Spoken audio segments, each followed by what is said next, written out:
Esperti fil-kostruzzjoni u l-bini tat-toroq li fil-jiem li għaddew tkellmu ma' il-mument żvelaw li aspett ferm importanti li sa issa ħadd ma ta' kasu fir-rigward tal-iżvilupp ta' triq Luqa f'Santa Luċija u l-kostruzzjoni ta' underpass fl-istess lokalità jista' jkun ta' teddida għall-ipoġew u t-tempji ta' Ħaltarxin. Minkejja li kemm l-ipoġew kif ukoll it-tempji ta' Ħaltarxin jistgħu jidhru li huma xi ftit il-bogħod mill-iżvilupp massiġġ propost mill-Gvern, fil-verità it-ħammil u tħaffir għal pedament ta' tali proġett jistgħu jinħassu u jkunu ta' teddida. Bla dubju ta' xejn li kostruzzjoni ta' dimensjoni kbira b'makkinarju bl-inġenji kbar ħafna żgur li tista' tkun ta' dannu irreparabbli għal dawn iż-żewġ siti storiċi ta' importanza mhux biss lokali iżda internazzjonali. Is-sorsi li f'konfidenzjalità kbira tkellmu ma' il-mument f'rapport tal-ġurnalist Joe Mikallef komplew jispjegaw li dan it-tħaffir żgur li jinsab fidejn il-Gvern, fidejn l-Awtorità tal-Ippjanar u anke fidejn l-Awtorità tal-Ambjent, iżda għal xi raġuni ħadd ma lissen kelma waħda dwar il-periklu għal dawn iż-żewġ siti storiċi.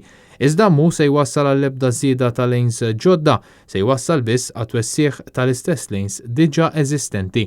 Skont sorsi l-Awtorità tal-Ippjanar injorata għal kollox l-opinjoni tas-Soprintendenza tal-Wirt Kulturali Malti, Heritage Malta, ma kinitx konsultata dwar dan il-proġett. Sadattant matul il-jiem li għaddew komplit il-ħerba minn għad kbir ta' siġar f'Santa Luċija, fil-waqt li residenti tal-lokalità issa bdew jinsistu biex ikunu jafu għaliex siġar li nqalgħu mill-lokalità tagħhom minn Infrastructure Malta responsabbli tagħha Ian Borch ittieħdu biex jitħawlu f'għalqa privata f'Ħaddingli.